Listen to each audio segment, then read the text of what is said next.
The knocking started at exactly 2:47 a.m. 3 deliberate raps on my front door. Then silence. I know the exact time because I was staring at my phone, watching the security camera feed when it happened. The strange part? The camera showed nothing. No one at my door. No movement in my yard. Just 3 knocks that shouldn't exist. But that wasn't the beginning. The real beginning started 3 weeks earlier with a phone call that changed everything.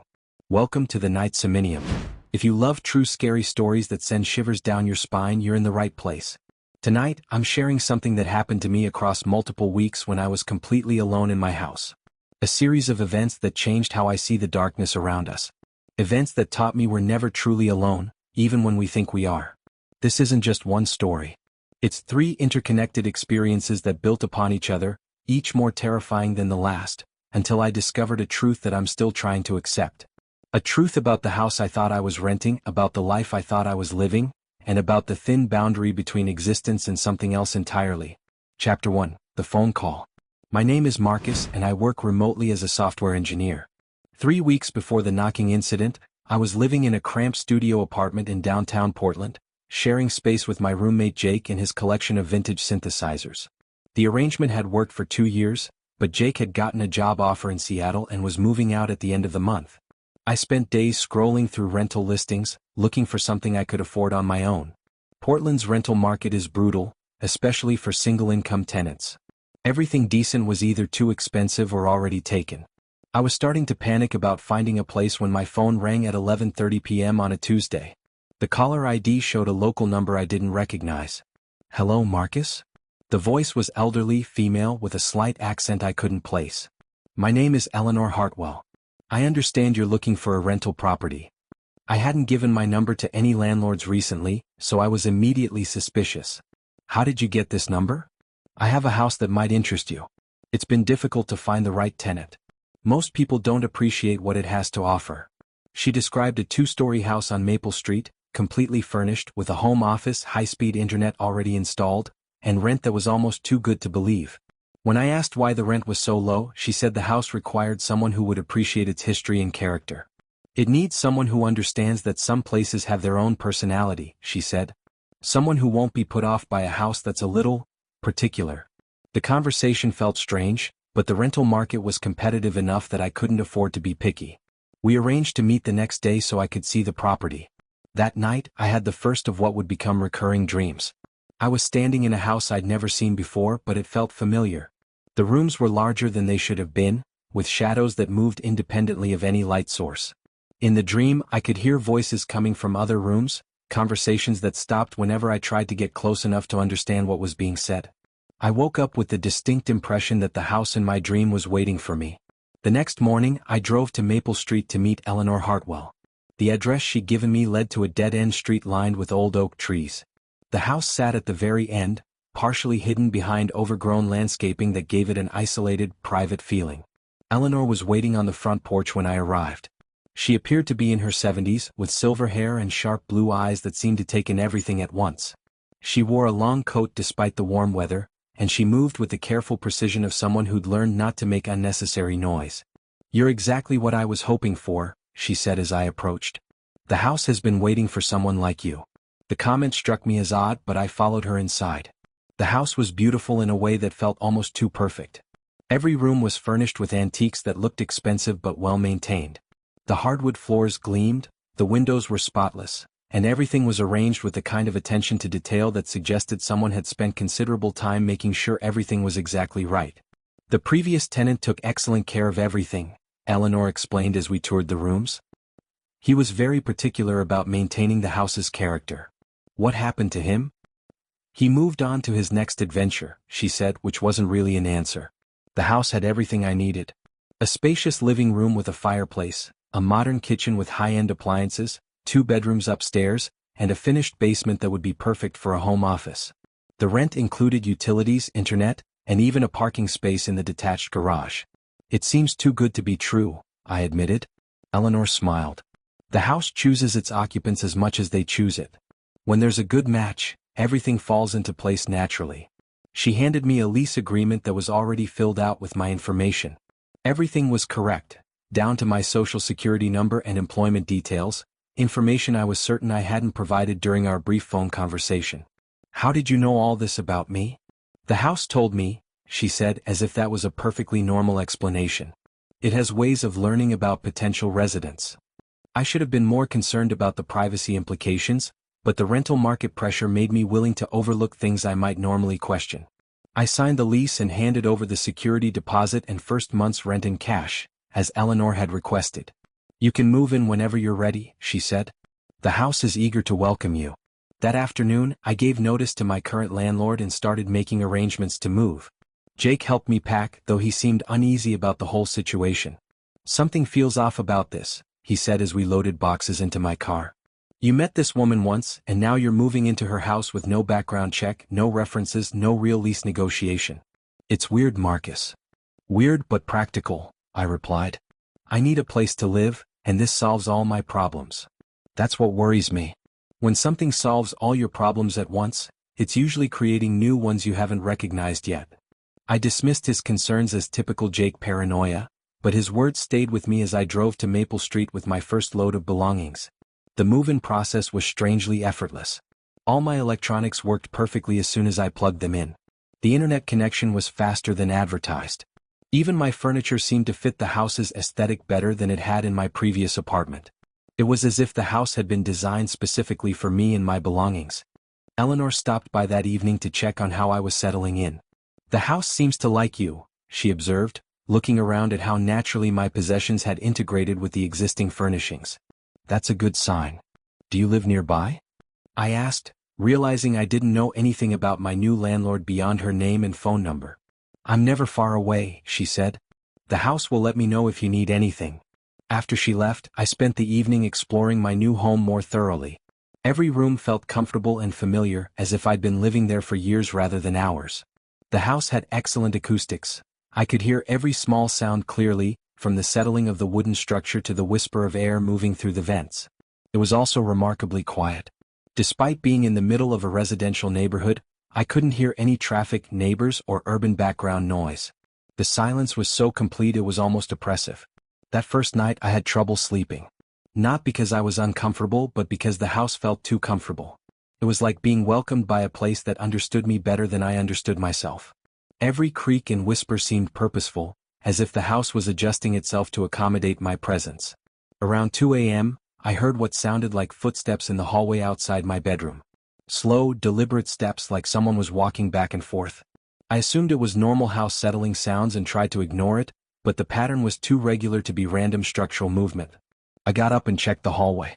It was empty, but the hardwood floor was warm under my bare feet, as if someone had been walking there recently. I chalked it up to the heating system and went back to bed.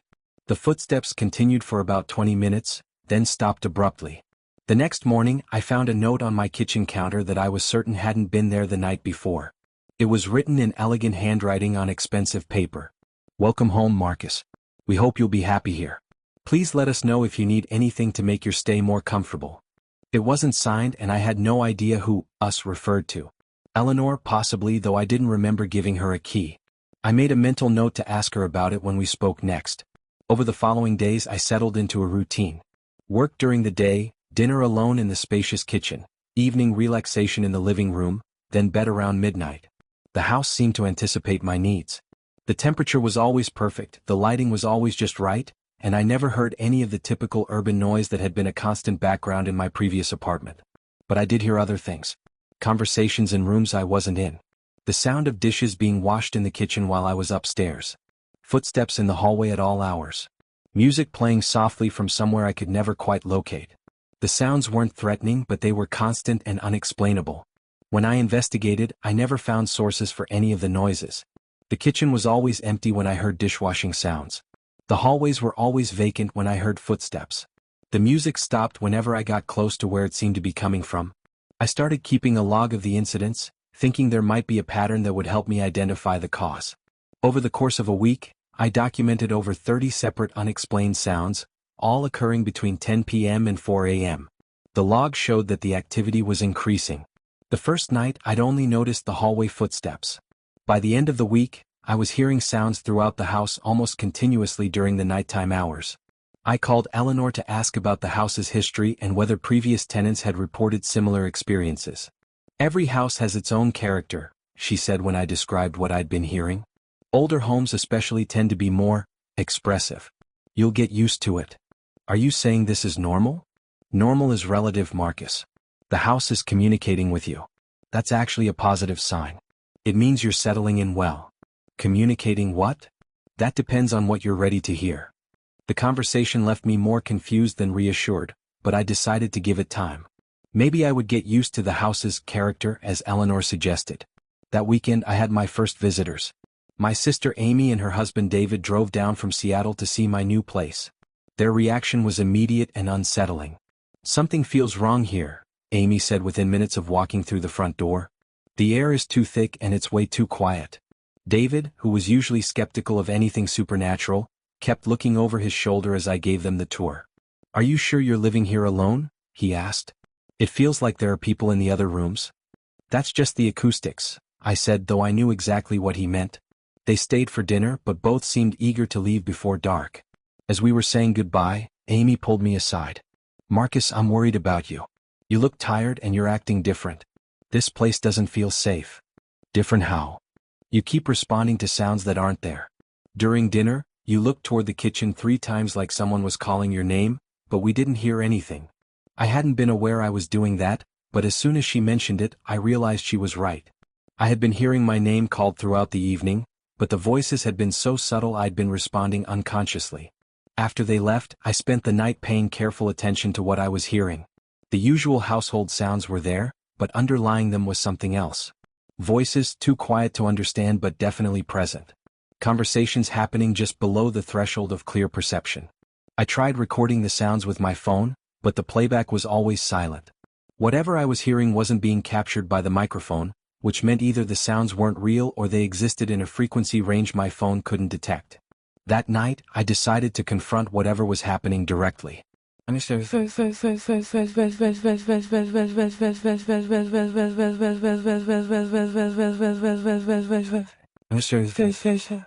Chapter 2, The First Encounter. At exactly 2 a.m., I got out of bed and stood in the center of the hallway outside my bedroom. "I know someone's here," I said to the empty space.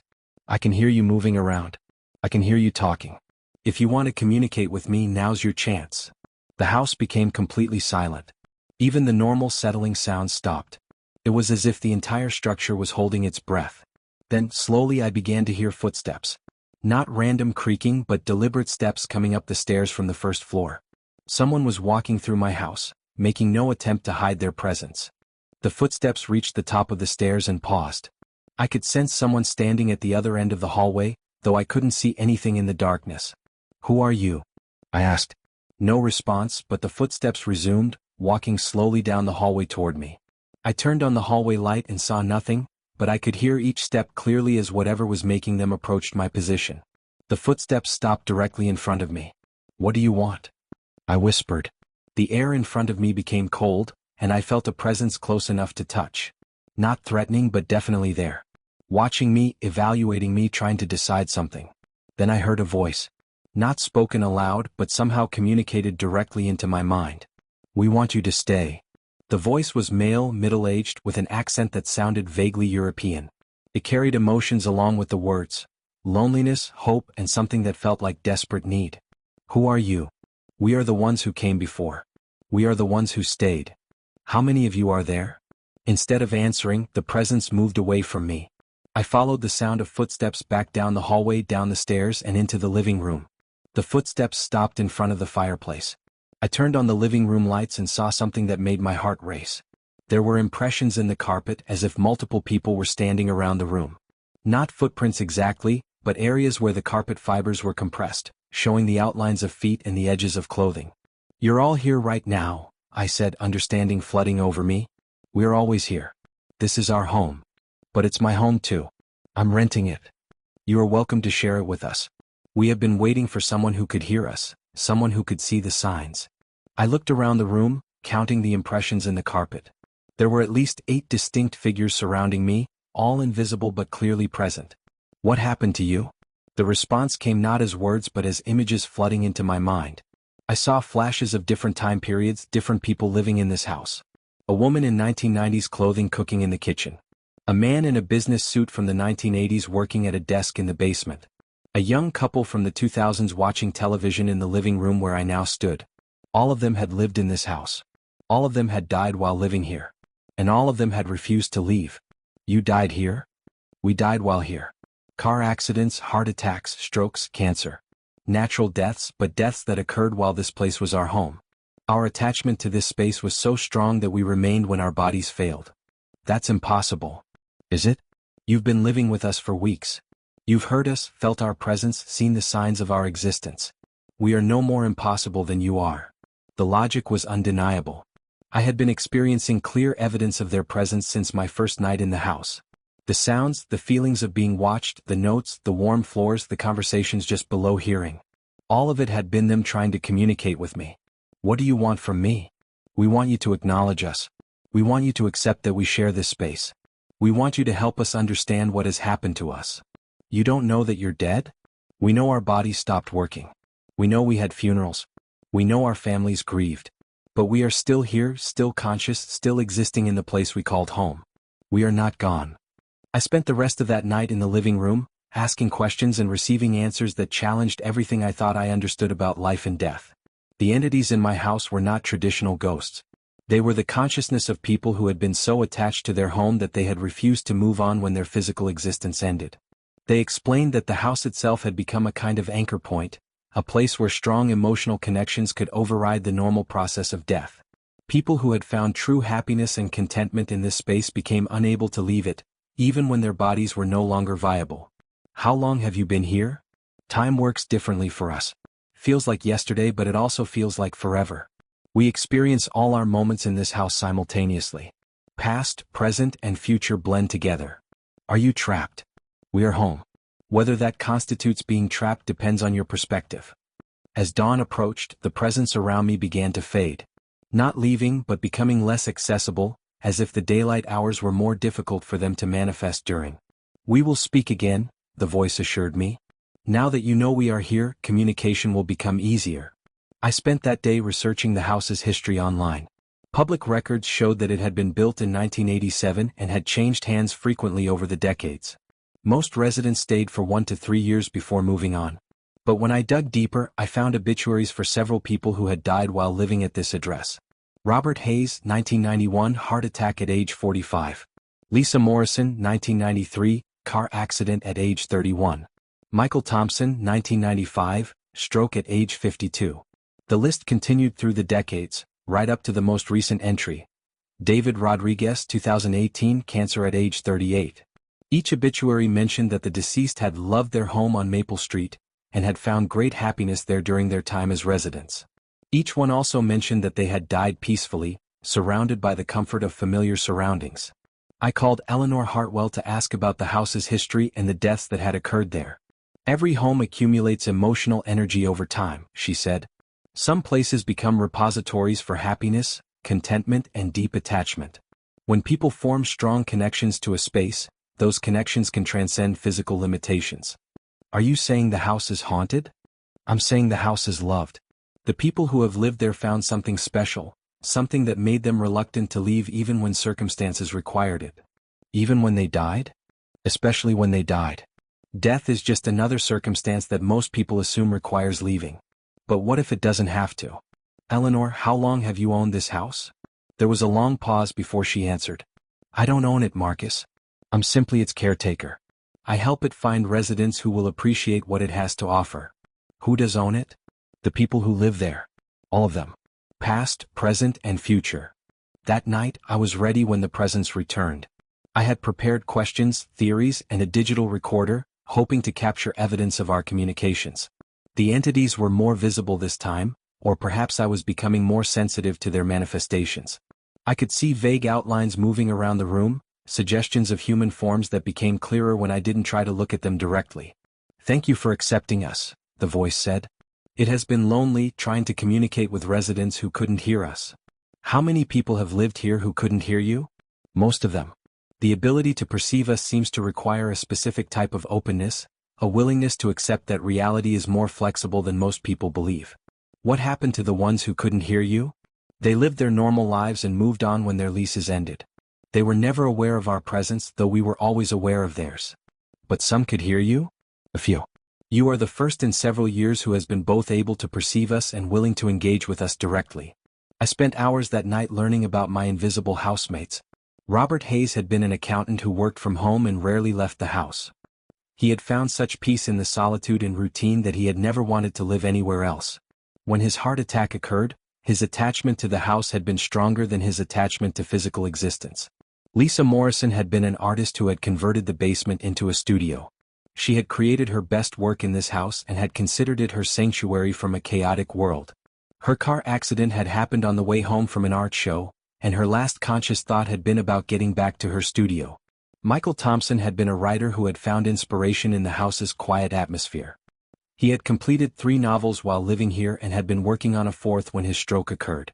His connection to the creative energy he had found in this space had anchored him here after his death.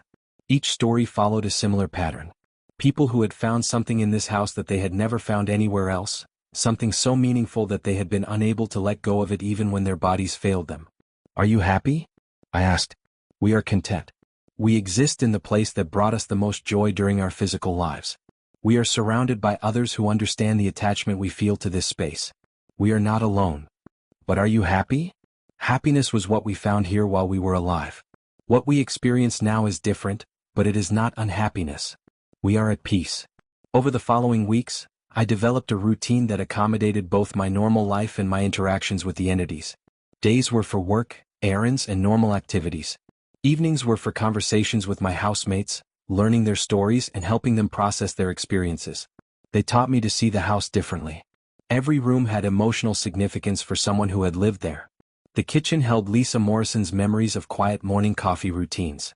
The basement studio still resonated with her creative energy. The upstairs office contained traces of Michael Thompson's writing sessions. The living room fireplace had been Robert Hayes' favorite place to read during winter evenings. I was living in a space that was saturated with the happiness and contentment of people who had found their ideal home. The house itself had absorbed these emotions and had become a magnet for others seeking the same sense of belonging. "Is that why I found this place?" I asked. "Because I was looking for somewhere to belong?" "You found us because you needed what we have found," they explained. "The house calls to people who are searching for more than just shelter. It calls to people who are looking for home in the deepest sense." "And what happens when I die?" "That depends on how attached you become to this place, and how ready you are to let go when the time comes." The question stayed with me as I continued living in the house. Was I destined to become another entity anchored to this space by my attachment to the contentment I had found here? Was the peace and happiness I was experiencing worth the risk of never being able to move on?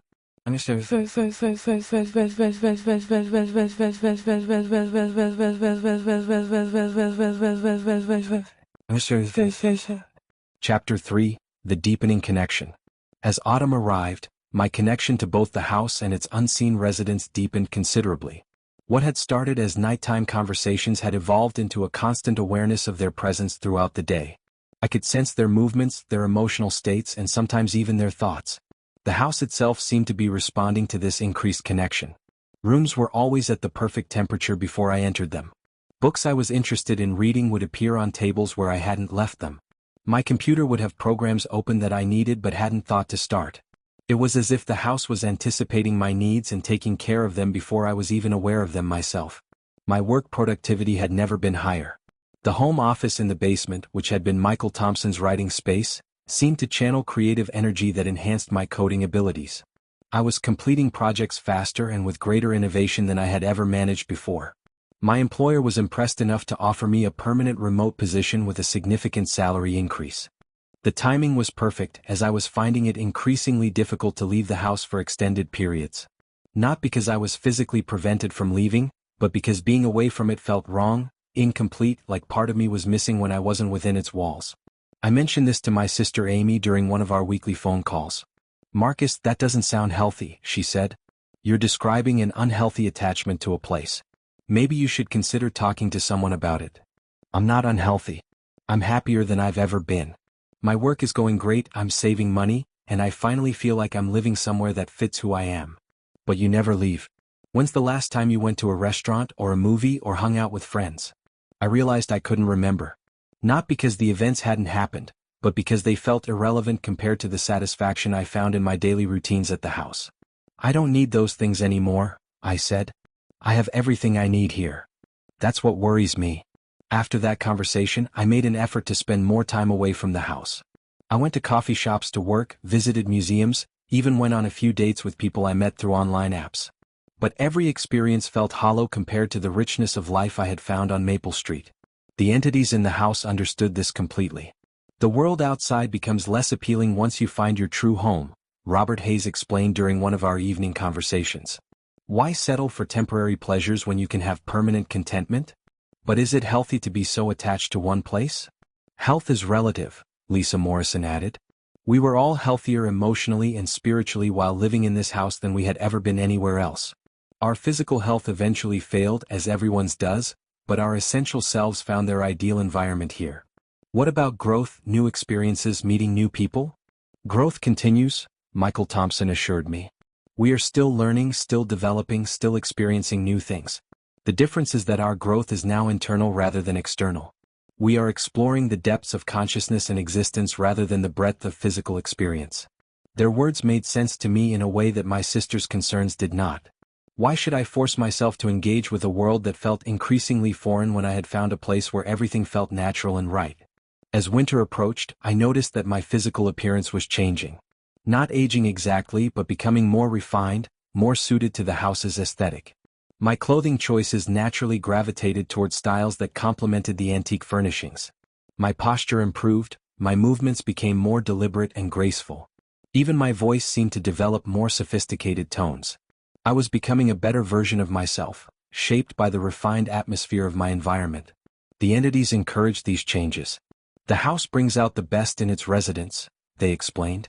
It helps you become who you were always meant to be, free from the compromises and distractions of the outside world. By December, I had stopped leaving the house entirely except for essential errands.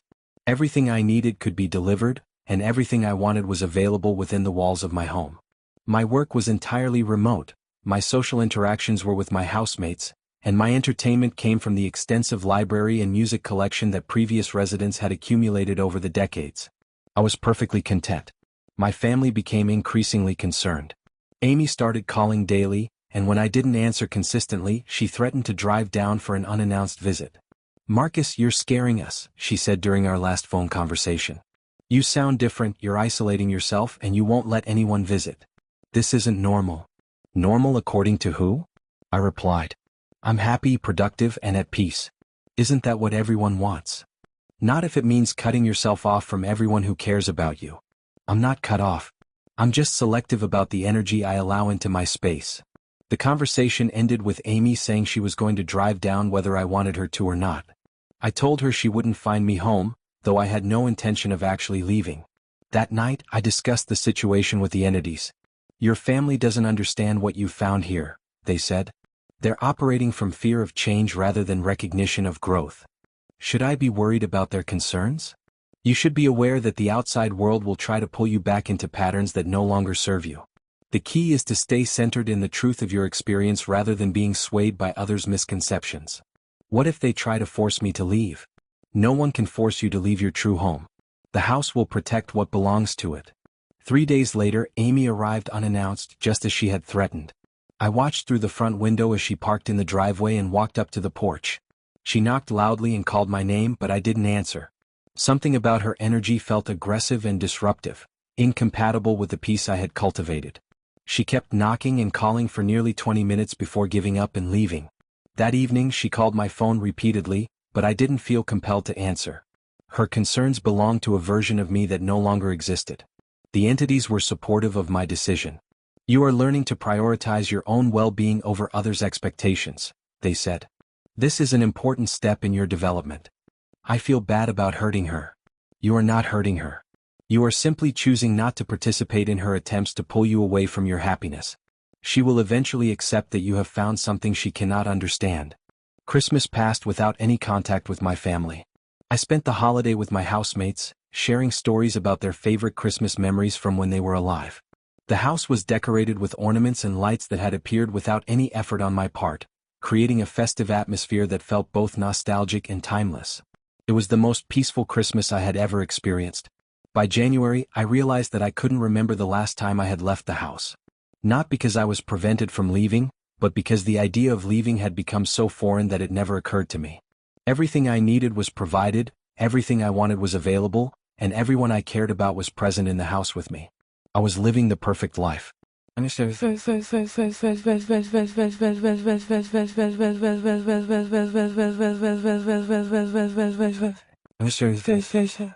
Chapter 4. The Revelation. The phone call that changed everything came on a Tuesday morning in late January. I almost didn't answer because I had stopped using my phone for anything other than work communications, but the caller ID showed my mother's number, and something compelled me to pick up. Marcus. Her voice was strained, emotional. Oh God, Marcus, I can't believe you answered. Hi, Mom. What's wrong? What's wrong? Marcus, we've been trying to reach you for weeks. Amy has been worried sick. She said she came to your house and you wouldn't answer the door. I've been busy with work. I'm fine. Marcus, honey, I need to ask you something and I need you to really think about your answer. What's the last thing you remember clearly from before you moved into that house? The question struck me as strange. I remember everything. Why? Tell me about moving day. Tell me about packing your things and driving them to the new house. I started to answer, but realized I couldn't form a clear memory of the actual moving process. I remembered deciding to move, I remembered meeting Eleanor Hartwell, I remembered signing the lease, but the transition from my old apartment to my new house was strangely fuzzy. It's hard to remember the details. Moving is always stressful and chaotic. Marcus, what's the last clear memory you have of being anywhere other than that house? I tried to think back to my last day at the old apartment, my last conversation with Jake, my last time being anywhere other than Maple Street, but the memories felt distant and unclear, like trying to remember a dream after waking up. I don't understand what you're asking. Marcus, you died 3 weeks ago. The words hit me like a physical blow. That's not possible. You were in a car accident on your way to look at a rental house. The doctor said you died instantly. We had your funeral last week. Amy spoke at the service. We buried you next to Dad. Mom, I'm talking to you right now. I'm alive. I'm in my house. Marcus, honey, I'm standing in a cemetery looking at your grave. Your name is on the headstone. You died on January 15th at 3:47 p.m. when a truck ran a red light and hit your car. I ended the call and immediately tried to dismiss what she had said as some kind of misunderstanding or cruel joke, but her words had awakened something in my memory. Fragments of images that I had been unconsciously suppressing. Rain on my windshield. Driving to meet Eleanor Hartwell for a second viewing of the house. The intersection where Maple Street connected to the main road. The truck that was going too fast for the wet conditions. The moment of impact. The crushing sensation. The darkness. And then, waking up in this house, thinking I had moved in, thinking I was starting a new life. I ran to the bathroom and looked in the mirror, really looked for the first time in weeks. My reflection was there, but it was wrong. The features were correct, but there was something insubstantial about them, like looking at someone through water. I went to the front window and looked out at the driveway. My car was there, but it was wrong. The front end was crumpled, the windshield shattered, the driver's side door caved in from the impact. It looked exactly as it had in the moments after the accident, before the darkness took me. I staggered backward from the window, my mind reeling with the implications. If my mother was telling the truth, if I had died in that accident, then what was I? What had I been doing for the past weeks? The entities in the house materialized around me, more visible than they had ever been before, their forms solidifying as my perception shifted. You're beginning to understand, Robert Hayes said, his voice filled with compassion. I'm dead. It wasn't a question. Your physical form ceased functioning, Lisa Morrison confirmed. But you, your consciousness, your essential self, refused to let go of your desire to live in this house. You wanted it so badly that you came here anyway, Michael Thompson added. You've been living the life you intended to live, despite the fact that your body was no longer capable of supporting it. I looked around the room at my housemates, seeing them clearly for the first time. They were translucent but definitely present, their features kind and understanding. How long have you all been trying to tell me? We've been showing you the signs since you arrived, David Rodriguez said. I recognized him as the most recent addition to our group before me. The security cameras that couldn't record you properly. The isolation from the outside world. The way the house provided everything you needed without you having to arrange for it. The fact that your family couldn't reach you. We wanted you to discover the truth gradually, Robert explained. Sudden realization can be traumatic. We've learned that it's better to allow new residents to adjust to their condition at their own pace. New residents. I sat down heavily in the nearest chair. How many people have died trying to get to this house? Not trying to get here, Lisa corrected. People die everywhere all the time for all kinds of reasons. But most people, when they die, move on to whatever comes next. A few, like us, refuse to let go of something they wanted desperately enough. For all of us, that something was living in this house. The house calls to people who are searching for home in the deepest sense, David added. People who have never found a place where they truly belonged. When such people encounter this house, their desire to live here becomes so strong that even death can't stop them from trying. Eleanor Hartwell? Is like us, Michael said. She died in 1982, but her attachment to helping people find homes was so strong that she continued her work even after her physical death. She's the one who guides new souls here when they're ready. I spent the rest of that day coming to terms with my new reality. I was dead, but I wasn't gone. I existed in a state between life and death, anchored to this house by my desperate desire to live here, to find the peace and belonging I had always been seeking. The house itself was a kind of way station for souls who refused to accept the end of their earthly desires. It provided a space where consciousness could continue existing even after the body failed, as long as the attachment to the physical world was strong enough to maintain the connection. What happens now? I asked. Now you have a choice, Robert said. You can accept what you are and remain here with us, continuing to exist in the peace and contentment you found in this place. Or you can let go of your attachment and move on to whatever comes after this existence. What comes after? We don't know, Lisa admitted. None of us have been willing to find out. Are you afraid? Not afraid, Michael said. But content. We found what we were looking for in this house. Why would we give that up for something unknown? I understood their perspective completely. The peace I had found here was unlike anything I had ever experienced while alive. The sense of belonging, the perfect environment for work and creativity, the companionship of people who understood the depth of attachment I felt to this place. Why would I choose to leave all of that behind? But there was another part of me that wondered about my family, about the life I had been building before the accident, about the experiences I would never have if I remained anchored to this house forever. Do I have to decide right now? There's no urgency, David assured me. Time works differently for us. You can take as long as you need to understand your options and make your choice. That night, I tried to contact my mother again, but the phone wouldn't connect. Whether because I lacked the ability to communicate with the living world or because I was unconsciously avoiding the pain of that connection, I couldn't reach anyone from my former life. Over the following days, I experimented with my new existence. I could still think, feel, and experience emotions. I could interact with objects in the house, though sometimes my touch felt less solid than it had before. I could move freely throughout the house and even venture into the yard, but I found that I couldn't travel far from the property before feeling an overwhelming pull to return. I was bound to this place by my own desire to be here. The other entities helped me understand the rules and limitations of our existence. We could affect the physical world in small ways, but our influence was limited. We could experience the passage of time, but it felt fluid and non-linear. We could remember our lives, but the memories felt distant and dreamlike compared to the immediate reality of our current existence. Most importantly, we could find peace and contentment in ways that had been impossible during our physical lives. The constant stress and anxiety of mortality was gone, replaced by a timeless sense of being exactly where we belonged. Is this what people call being a ghost? I asked. That term implies something frightening or tragic, Lisa said. We prefer to think of ourselves as residents who chose to stay. Are we haunting the house? The house is haunting us, Robert corrected. It called to us, drew us here, and provided us with the opportunity to continue existing in the place where we found our greatest happiness. As weeks passed in my new existence, I began to understand why none of my housemates had chosen to move on. The contentment I felt was absolute and unwavering. Every day was perfect in its routine and familiarity. There was no conflict, no disappointment, no fear of loss or change. I had found paradise, and it happened to be a two-story house on a dead-end street.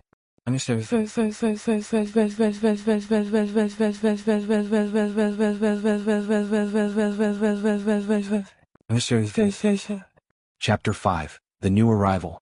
3 months into my existence as a deceased resident of the house, Eleanor Hartwell appeared on the front porch with a new potential tenant.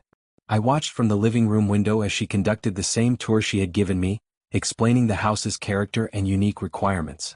The prospective resident was a woman in her 30s, carrying herself with the careful posture of someone who had been disappointed by previous living situations. She examined each room with the attention to detail of someone who had learned not to trust first impressions. "She's perfect," Lisa whispered beside me. We had all gathered to observe the showing, curious about who might join our community next. "How can you tell?" I asked. "Look at how she touches the furniture, how she stands in each doorway," Michael pointed out. "She's not just evaluating the space, she's imagining herself living here. She's already forming an emotional connection." I watched more carefully and saw what he meant. The woman's posture relaxed as she moved through the house. Her facial expression softened. She began moving more slowly as if she didn't want the tour to end. "What's her story?" David wondered. We would find out soon enough. Eleanor had a way of sharing just enough information about potential residents to help us understand their needs and desires. After the showing, Eleanor returned that evening to update us on the situation. "Her name is Jennifer Walsh," Eleanor explained, her translucent form settling into the chair she had favored when she was among the living. "She's been looking for a place to live for months. She's an artist, recently divorced, trying to rebuild her life after a difficult marriage. She needs sanctuary," Lisa said immediately. "I can sense it in the way she moved through my old studio space in the basement." "Will she be able to hear us?" I asked. "That remains to be seen," Eleanor replied. "The ability varies from person to person. But her emotional openness suggests she might be more perceptive than most." Jennifer moved in the following week. We watched through the windows as she carefully arranged her belongings, taking time to ensure that each item was positioned perfectly. She treated the house with the respect and attention of someone who understood that she was entering a special space. Her first night was quiet. She went to bed early, and we made sure to minimize our nighttime activities to avoid overwhelming her before she had time to adjust to the house's atmosphere. On her second night, she had her first encounter with us. I was walking through the hallway around 2 a.m. when I heard her bedroom door open. She emerged wearing a robe and slippers, moving quietly toward the stairs. "I know someone's here," she said softly, not looking in any particular direction. "I can feel you watching me." I stopped moving and waited to see how she would react to the lack of response. "I'm not afraid," she continued. "I've lived in enough places to know when a space has history. This house feels full of stories." She walked downstairs to the living room and sat in the chair where I had first communicated with the others. "If you want to talk, I'm willing to listen." I looked around for the other entities, but they seemed to be giving me the opportunity to make first contact. As the most recent addition to the group, I was probably the best choice for initial communication. I materialized enough to create a visible presence, though not enough to be frightening. Jennifer's eyes widened, but she didn't flee or scream. "Oh," she breathed. "You're really here." "We're all here," I said, finding that I could speak aloud more easily than I had been able to when I was newly deceased. "This house is home to several of us." "Are you ghosts?" "We prefer to think of ourselves as residents who chose to stay after our physical lives ended." "How many of you are there?" The other entities began materializing around the room, becoming visible one by one. Jennifer watched with fascination rather than fear as 5 translucent figures arranged themselves in the living room. "We've all lived in this house at different times," I explained. "We all died while we were residents here, and we all chose to remain because this place gave us something we had never found anywhere else." "What did it give you?" "Peace," Robert said. "A sense of belonging." "Creative inspiration," Lisa added.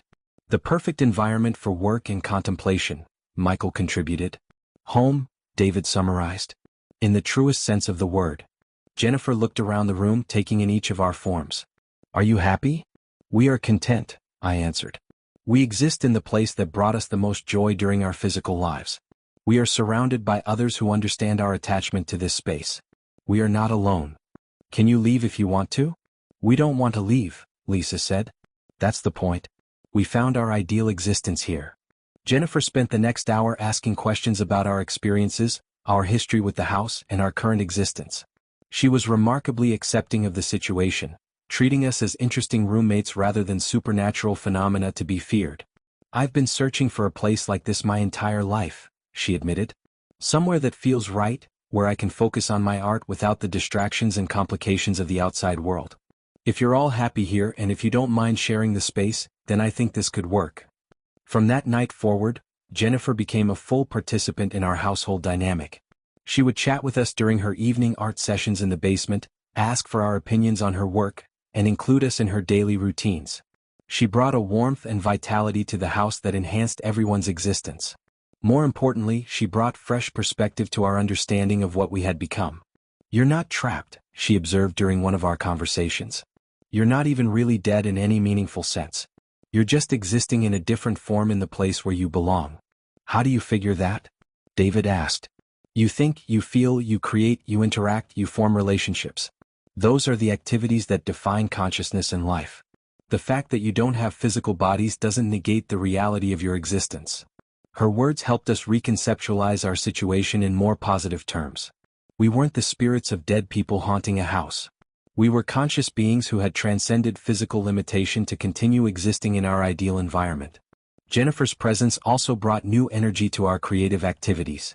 Lisa began collaborating with her on art projects, sharing techniques and inspiration across the boundary between their different forms of existence. Michael started writing again, documenting our stories and experiences. Robert began organizing the house's collection of books and music with renewed enthusiasm. For several months, our household existed in perfect harmony. Jennifer created beautiful artwork in the basement studio, we provided companionship and support for her creative process, and the house itself seemed to thrive with the combination of living and non-living residents working together. But as autumn approached, I began to notice changes in Jennifer that reminded me of my own progression toward non-physical existence. Chapter 6. The pattern repeats. Jennifer had been living in the house for 8 months when I first noticed that she was becoming less connected to the outside world. Like me, she had started working entirely from home, selling her artwork online rather than through galleries or art shows. Like me, she had gradually reduced her contact with family and friends, claiming that her creative work required solitude and focus. Unlike me, she was aware of the pattern because she had observed my own transition. "I'm becoming like you, aren't I?" she asked during one of our evening conversations. "I can feel myself caring less about the outside world and more about the life I've built here. Is that a problem?" Lisa asked. "I don't know. It feels natural, but I'm wondering if it's healthy." "Health is relative," I said, echoing the words that had been spoken to me during my own transition. "Are you happy?" "I'm happier than I've ever been. My art is better than it's ever been. I feel more like myself than I ever have. But I'm also aware that I'm becoming isolated from everything that used to matter to me." "Maybe those things stopped mattering because you found something better," Robert suggested. "Or maybe I'm being influenced by the same force that drew all of you here and kept you here even after you died." Her question raised possibilities I hadn't considered. Was our attachment to the house entirely natural, or were we being influenced by something external? Was the house itself somehow encouraging our isolation and attachment? "Does it matter?" David asked. "If the end result is contentment and fulfillment, does the source of those feelings change their value?" "It might," Jennifer said. "If I'm losing my free will, if I'm being manipulated into staying here, then my happiness might be artificial." "But how would we know the difference?" Michael wondered. "How can we distinguish between natural attachment and supernatural influence?" The question haunted me for days. I began paying closer attention to my own mental processes, trying to identify any thoughts or feelings that might be coming from external sources rather than my own consciousness. What I discovered was troubling. Many of my strongest positive feelings about the house came not from my own experiences, but from emotions that seemed to be fed to me from somewhere else. The sense of perfect contentment, the feeling that I never wanted to leave, the conviction that this was the ideal existence, all of these feelings intensified whenever I was in certain areas of the house, and diminished when I was outside. "The house is influencing us," I announced during our next group gathering. "Of course it is," Eleanor said, appearing more solid than usual. "How do you think places of power work?" "The house has absorbed decades of happiness and contentment from its residents.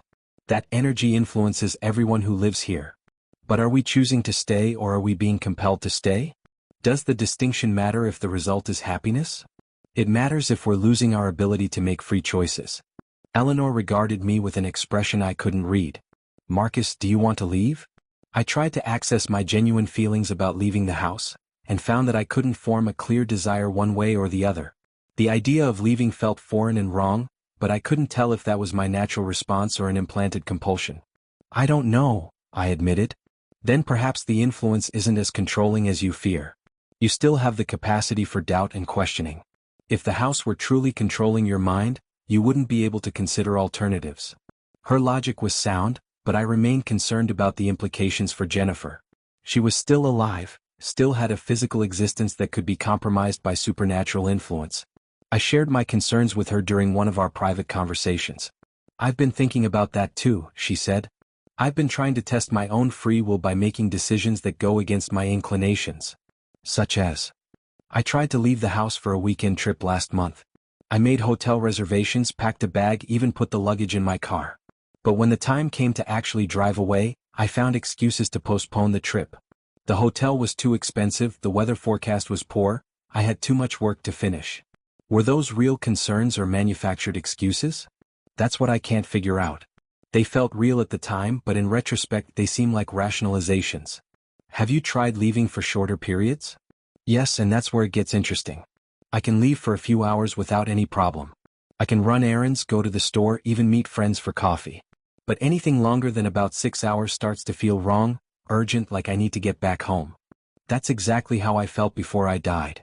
Which suggests that I'm following the same path you did. The house is gradually increasing its influence over me, making me more attached and less able to leave. We discussed the implications of this realization. If Jennifer was being influenced to stay in the house, and if that influence was increasing over time, she might eventually become as anchored to the location as we were. The difference was that we had died and then chosen to remain, while she was being compelled to stay while still alive. "What happens if I stay until I die naturally?" she asked. "Based on our experiences, you would probably choose to remain here after death, just as we did. And if I leave before that happens? We don't know. None of us tried to leave during our physical lives. But you think the house would let me go if I really wanted to? I think the house would make it very difficult for you to really want to go." That night, Jennifer made a decision that surprised all of us. "I'm going to leave," she announced. "Not permanently, but for a few weeks. I want to test whether I can break the pattern of increasing attachment." "Where will you go?" Lisa asked. "I have a friend in California who's been asking me to visit. I'll tell her I'm coming for an extended stay." "When?" I asked. "Tomorrow." The finality of her decision sent a wave of distress through our group. Not because we didn't want her to be free, but because the thought of her leaving felt wrong on a fundamental level. The house had become accustomed to her presence, and her departure would create an absence that would affect all of us. "Are you sure about this?" Robert asked. "No, but that's exactly why I need to do it. If I were sure, it would mean the house's influence had become complete." That night, Jennifer packed her belongings and made travel arrangements. I watched her prepare for departure and noticed that her movements became increasingly agitated as the night progressed. By morning she was visibly distressed. "It feels like I'm abandoning something precious," she said as she loaded her car. "Every instinct I have is telling me not to leave." "Maybe you should listen to those instincts," David suggested. "Or maybe those instincts are exactly what I need to resist." She hugged each of us goodbye, a strange sensation since we were only semi-corporeal, and promised to call when she reached California. We watched from the windows as she drove away, and I felt something I hadn't experienced since my death: genuine fear. Not fear for myself, but fear that we were losing someone important, someone who brought life and vitality to our existence. The house felt empty without her, despite the fact that 5 of us remained. The absence of her living energy created a void that affected our ability to maintain our physical manifestations. We became less solid, less able to interact with the physical world. "She was anchoring us to physical reality," Michael observed. "Her life force was helping us maintain our connection to the material world." "Which explains why the house wants living residents," Lisa added. "We need their energy to sustain our existence." The implications were disturbing. If we required the life force of living people to maintain our existence, then our relationship with residents like Jennifer was potentially parasitic. We weren't just sharing the house with them, we were depending on them for our continued existence. 3 days after Jennifer left, Eleanor Hartwell appeared to discuss the situation. "You're beginning to understand the true nature of your existence," she said. "We're parasites," I said bluntly. "You're symbiotes. You provide companionship, wisdom, and creative inspiration to the living residents. They provide the life energy that allows you to maintain your consciousness in this realm." Does Jennifer know this? She's beginning to understand it. The longer she stays away, the more she'll feel the pull to return. Not just because she misses the house, but because the house needs her. And if she doesn't return?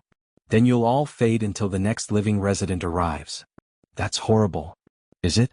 You exist in a state of perfect contentment as long as you have a living person to share the house with. They experience unprecedented happiness and creative fulfillment. Both parties benefit from the arrangement. But neither party has full free will in the situation. Free will is overrated, Eleanor said dismissively. Most people use their free will to make choices that lead to unhappiness and dissatisfaction. The house eliminates that problem by creating a situation where everyone's needs are met. I spent the following days thinking about Eleanor's words and their implications. Was our existence ethical if it depended on influencing living people to remain in a location that served our needs? Were we helping them find happiness, or were we trapping them in a supernatural symbiosis that served our purposes more than theirs? On the 7th day after Jennifer's departure, my questions were answered when she called the house. "I need to come back," she said, her voice strained and desperate. "I've been trying to enjoy my vacation, but I can't think about anything except the house. I dream about it every night. I wake up feeling homesick in a way that's painful." "Where are you now?" "I'm in my car driving back. I couldn't stand it anymore. I know this probably means I'm losing my free will, but I don't care. I need to be home." She arrived that evening, and the relief that flooded through the house was palpable. Our forms became more solid, our ability to interact with the physical world was restored, and the oppressive emptiness that had dominated the past week lifted immediately. Jennifer looked exhausted but determined. "I understand now," she said. "The house isn't just influencing me to stay. It needs me to stay. And I need it too. Trying to leave felt like trying to amputate part of my soul." "Are you okay with that?" I asked. "I'm okay with accepting that I've found where I belong, even if the mechanism that brought me here wasn't entirely natural.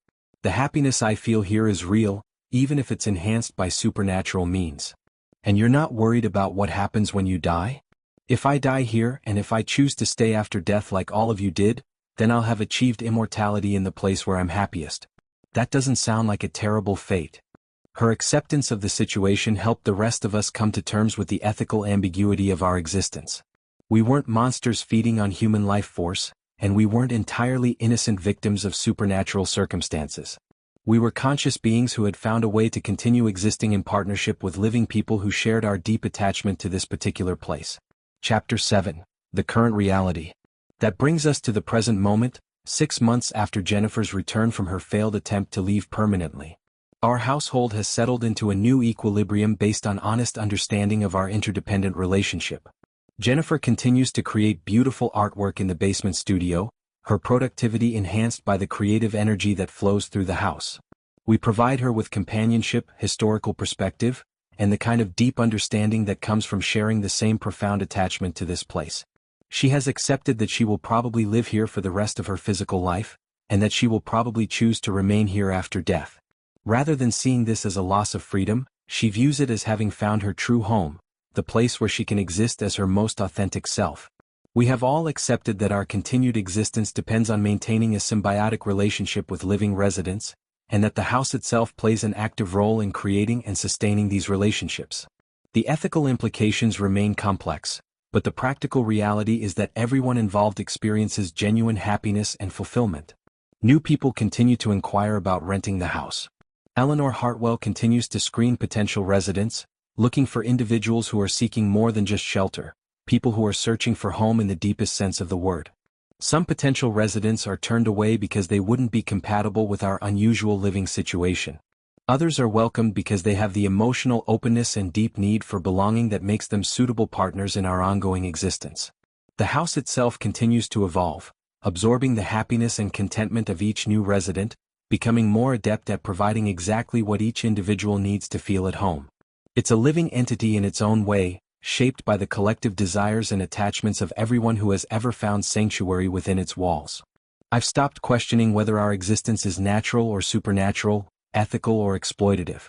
Those categories seem irrelevant when weighed against the simple fact that we have found a way to continue existing in a state of genuine contentment. Sometimes I wonder what would have happened if I had made different choices, if I had been less attached to the idea of living in this house, if I had been more willing to accept death as a final ending. But those wondering moments always pass quickly, replaced by gratitude for the unexpected gift of continued existence in the place where I am most myself. The boundaries between life and death, between natural and supernatural, between free will and divine influence, are more fluid than most people realize. We exist in the spaces between these categories, proving that consciousness can find ways to persist even when the physical world seems to offer no support for such persistence. Our story isn't unique. There are places like this house all over the world, locations where the combined emotional energy of their inhabitants has created anchoring points for consciousness that refuses to accept the limitations of physical existence. We are part of a larger community of beings who have chosen continuation over conclusion, attachment over release. Most people never encounter these places because they're not searching for what we found. They're content with conventional definitions of home, life, and death. But for those who are searching for something deeper, something more permanent than the temporary arrangements that characterize most human existence, these places offer an alternative. The key is recognizing the opportunity when it presents itself and being willing to commit to it completely, even if that commitment extends beyond the boundaries of physical life. Chapter 8, The Warning Signs. As I conclude this account of my experiences, I want to share some insights that might be helpful for others who find themselves in similar situations. There are warning signs that indicate when you might be encountering a place like our house, signs that suggest you're being drawn into a supernatural symbiosis that will fundamentally change your existence. The first sign is the feeling of instant belonging. If you visit a place and immediately feel like you've come home, like you've been searching for this exact location your entire life, pay attention to that feeling. It might be genuine recognition of your ideal environment, or it might be supernatural influence designed to make you form an immediate attachment. The second sign is the ease with which everything falls into place. If practical arrangements happen more smoothly than they should, if obstacles disappear without explanation, if the perfect opportunity appears at exactly the right moment, consider the possibility that forces beyond normal cause and effect are working to bring you to a specific location. The third sign is the gradual isolation from your previous life. If you find yourself becoming less interested in maintaining relationships, pursuing activities, or visiting places that used to be important to you, and if this change feels natural rather than distressing, you might be under supernatural influence that's redirecting your attachments. The fourth sign is the increasing difficulty of leaving. If short absences feel uncomfortable and longer absences feel impossible, if you find yourself making excuses to avoid travel or commitments that would take you away from your location, you're probably being bound to that place by forces beyond your conscious control. The fifth sign is the presence of unexplained phenomena. Sounds without sources, movements without causes, feelings of being watched, electronic devices behaving strangely, and other minor supernatural events often indicate that a location is inhabited by non-physical entities who might be influencing your attachment to the place. If you recognize these signs in your own experience, you have a choice to make. You can resist the influence and force yourself to leave, though this will likely be difficult and painful. Or you can accept the influence and allow yourself to become part of whatever supernatural community exists in that location. Neither choice is inherently right or wrong. The key is making the choice consciously, with full awareness of what you're accepting or rejecting. If you choose to stay, understand that you're entering into a relationship that extends beyond normal human experience. You'll find contentment and belonging that surpasses anything available in conventional life, but you'll also lose the freedom to change your mind easily. You'll become part of something larger than yourself, something that will influence your thoughts, emotions, and decisions in ways that serve the needs of the collective entity you've joined. If you choose to leave, understand that you're rejecting an opportunity that might never come again. Most people spend their entire lives searching for the kind of deep belonging and perfect contentment that places like our house offer freely. Walking away from such an opportunity might be the safest choice, but it might also be the choice you regret for the rest of your life. For those who are curious about seeking out such places deliberately, I can only say that they cannot be found through normal means. They find you when you're ready, when your need for what they offer is strong enough to create the synchronicities that bring you to their attention. Searching for them directly will only lead to disappointment and possibly danger, as there are malevolent supernatural locations that prey on people who are actively seeking paranormal experiences. The genuine places, the ones that offer true sanctuary for souls seeking their ideal existence, reveal themselves only to those who are ready to commit to what they offer. They require not just openness to supernatural experience, but readiness to prioritize belonging over freedom, contentment over adventure, and depth over breadth in your life experience. Epilogue: The Eternal Present. As I finish telling this story, I'm sitting in the living room of the house on Maple Street, surrounded by my housemates, watching Jennifer work on a painting in the basement studio through the security monitor system that no longer records anything accurately but still allows us to observe the spaces we share. It's 2:47 a.m., the time when our world feels most alive, most connected to the deeper currents of existence that flow beneath the surface of ordinary reality. The boundaries between past and present have blurred to the point where my memories of being alive feel as distant as my current existence feels eternal. I no longer miss my former life or grieve for the experiences I'll never have in the conventional world. The richness of existence in this house has provided depths of satisfaction that I never imagined possible. Every conversation with my housemates reveals new layers of understanding about consciousness, attachment, and the nature of home. Every interaction with Jennifer reminds me of the vital connection between the living and the not quite dead that makes our continued existence possible. The house itself has become more responsive to our needs over time, anticipating our desires and providing for our comfort in ways that feel less supernatural and more like the natural evolution of a space that truly understands its inhabitants. We are not haunting the house. We are completing it, adding the final element it needed to become fully alive. Sometimes new people inquire about renting the house. When they do, we all gather to observe their initial reactions, to assess whether they might be suitable candidates for joining our unusual community. Most are turned away gently by Eleanor, who has developed sophisticated methods for determining compatibility. But occasionally, someone appears who has the right combination of need, openness, and attachment capacity to become part of our extended family. When such people move in, we guide them through the same process of gradual realization that Jennifer and I experienced. We help them understand what they're becoming part of, support them through the adjustment period, and welcome them into the timeless contentment that defines existence in this place. We are building something here, something that transcends the normal boundaries of life and death, something that offers an alternative to the conventional assumptions about what happens when physical existence ends. We are proving that consciousness can persist, that attachment can overcome mortality, and that the right environment can provide sanctuary for souls who refuse to accept the limitations that others take for granted. Our existence is both a gift and a responsibility. We serve as guardians of this place, ensuring that it continues to offer refuge for those who need what we have found. We are living proof that there are options beyond the binary choice between life and death, that consciousness can find ways to continue in forms that serve its deepest needs. For those who are listening to this story and recognizing elements of their own experience, I want you to know that you are not alone. There are places like our house, communities like ours, opportunities like the one we accepted. The key is remaining open to possibilities that extend beyond conventional understanding, while being honest about what you're truly seeking in your existence. If you are searching for home in the deepest sense, if you have never found a place where you truly belong, if you dream of existence without the constant threat of loss and change, then perhaps someday you will encounter an opportunity like ours. When that happens, trust your instincts but also trust your wisdom. What we have found is beautiful, but it is not for everyone. For now, we continue our eternal present, existing in the space between worlds, proving that love of place can overcome even death itself, and that home, once found, need never be lost again. I discovered that death is not the ending I thought it was, but rather a transition into a different kind of existence. I'm still here, in this house on Maple Street, part of a community that exists in the spaces between what most people consider possible. Now I have to ask you, the one still breathing, still searching for that perfect place to call home, have you ever felt an instant, inexplicable connection to a house or apartment? Have you ever found yourself making excuses to avoid leaving a place that felt more like home than anywhere you'd ever lived? Have you ever experienced that strange sensation of belonging somewhere so completely that the thought of living anywhere else felt wrong?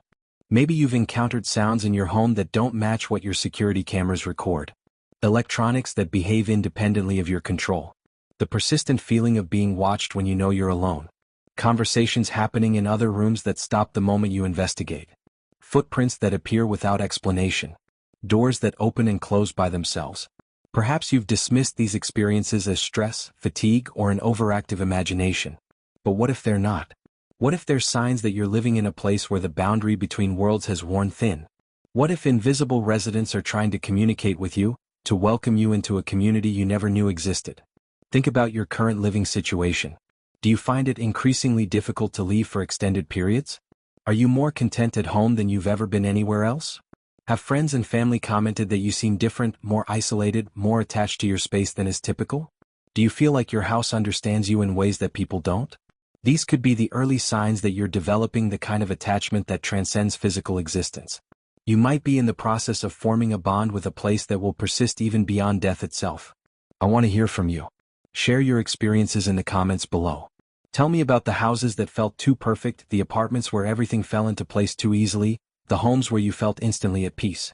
Let me know about the unexplained phenomena you've encountered, the sounds you couldn't identify, the presences you couldn't see but somehow knew were there. Have you ever had the feeling that a place was choosing you as much as you were choosing it? Have you ever felt like you were meant to live somewhere, like the universe had conspired to bring you to a specific address? Tell me about the rental applications that were mysteriously approved, the perfect apartments that became available at exactly the right moment, the landlords who seem to know more about you than they should have. If you're currently experiencing any of these phenomena, pay attention to them. Document them. Trust your instincts about what they might mean. You could be at the beginning of a journey similar to mine, a journey toward a kind of existence that most people never imagined possible. And if you're enjoying these true stories from the threshold between life and death, please subscribe to the Night Seminium. Hit that like button and share this video with anyone who's ever wondered what happens to consciousness when the body can no longer contain it. Your engagement helps me reach others who might be experiencing their own supernatural transitions. People who need to know that death is not the end of existence, but rather a doorway into new forms of being. People who are searching for home in the deepest sense and might be closer to finding it than they realize. Remember, the places we call home shape us in ways we don't always understand. Sometimes that shaping continues long after we think our relationship with a place has ended. Sometimes the most important addresses are the ones we never really leave. The house on Maple Street is still accepting new residents. Eleanor Hartwell is still conducting showings for those who are ready to discover what true belonging means. The opportunity for eternal residence exists for those who want it deeply enough to transcend the normal limitations of physical existence. Until we meet again in whatever form that meeting takes, remember that home is not just a place you live. Sometimes, it's a place that lives in you so completely that not even death can separate you from it.